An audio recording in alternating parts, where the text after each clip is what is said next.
Hey everybody, Spaz here, and welcome to another episode of But Is It Power Pop? We're going to jump right into it and talk about some groovy CDs. First off, finally on CD, our Stevie Moore Glad music. As you can tell, this sort of a homage to the UK edition of Hard Day's Night by the Beatles.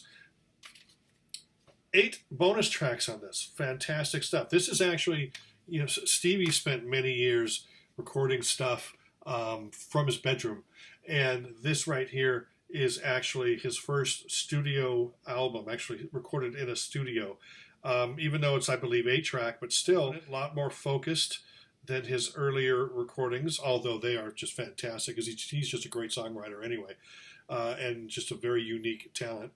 But this is definitely one that you should check out. This has some of his greatest songs, including Part of the Problem, Don't Let Me Go to the Dogs, I Like to Stay Home, and of course my favorite, Why Should I Love You. Fantastic stuff here. He's not entirely power pop. Those songs I mentioned are just pure power pop. But, he's all over the map. He is definitely a very talented guy. You're going to find country and folk and weirdness on this album, gospel and everything else. And it's really a treat to get into and to discover the music of our Stevie Moore. If you're going to do it, this would be the place to start if you're more pop-oriented. Next up, this is powerful power pop. The Miracle Bra. Andy Bopp, formerly of Love Nut, put together the Miracle Bra, and on the Not Lame Records label released a bunch of albums, at least a half a dozen albums, whatever. I don't have everything. This is what I have right here. This bottom one here is a compilation. I'm missing, I think, the first album and then the last album that came out like 2006. So I have to fill in the blanks here. But talk about powerful power pop. If you like the power of bands like Splitsville, Silver Sun, the Lolas, this is going to be right up your alley. The songs are just catchy. He's got great hooks galore, but it's very powerful and very in your face. Miracle Bra is the definition of power pop. That's all I can tell you. Great stuff, and really you can't go wrong with any of the Miracle Bra albums. Next up, Sorrows. Everybody remembers them when they put out 2 albums in the early 80s. They put out an album, Teenage Heartbreak. This is pretty much, even though they say it's alternate versions or alternate mixes or unreleased versions, it sounds pretty much like the same studio recordings. I shouldn't be saying that publicly because I don't want to get anyone legally in trouble, but this does sound almost identical to the released studio versions, basically of the Teenage Heartbreak album, with a couple bonus tracks added. This is definite great East Coast power pop, hooky, melodic. These guys really know how to write tunes, and I highly recommend you to go out and get this. Hopefully one day they will eventually put out the first 2 albums on disc. If not, at least this is pretty much the first album, and it's definitely worth your time. Next up, we got a band from Japan called The Oranges. Yes, The Oranges. These guys are they power pop? There are moments where they're just great, glorious power pop, but they're more kind of glammy, as you can probably tell by the outfits worn by the band.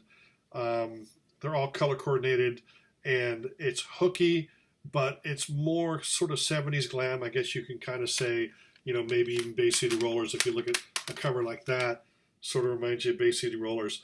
And, I'm sorry, but you have to appreciate a band who have a first song on the album called High Cheese. I mean, hello. That means that you have to check out The Oranges. They actually have a few more albums than that. Once again, I have to fill in the blanks. I don't have all the money in the world. Next up, we have a band from the UK that a lot of you are going to be familiar with. The Jags. This is the best of the Jags. What's funny about it is it's actually the first and second album. No bonus tracks. But it's the first album followed by the second album in the actual order that they were released. It's called The Best of the Jags, but it's basically both albums on one CD. I will tell you that their most popular song is Back in My Hand, and this version that's on this is not the version that was either on the American LP, on the 7-inch single or 12-inch single. It's actually, it sounds like it's a completely different version. I never owned the UK version of the album, so that's why it might be on the UK version of the album. But it sounds, pretty much identical. You can find the other versions on compilation CDs, power pop comps out there. But the Jags, it's definitely one to track down. Shouldn't be too expensive to get in the stores or online right now. And finally, we have David Quinton. But this is a power pop record or power pop release that you need to own.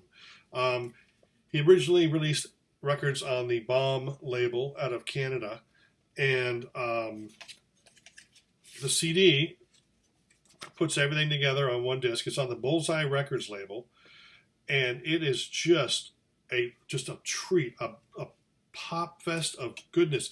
David actually played drums, I believe, with Stiv Bators when Stiv Bators was doing his power pop stuff on the Bump Records label.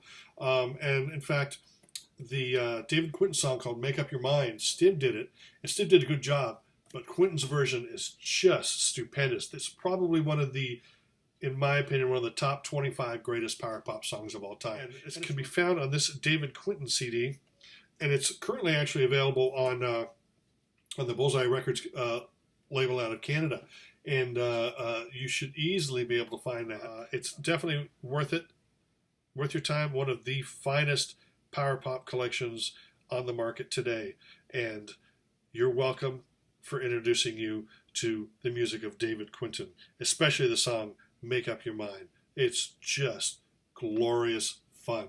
And that is it for me. I appreciate you watching now, and smell you later.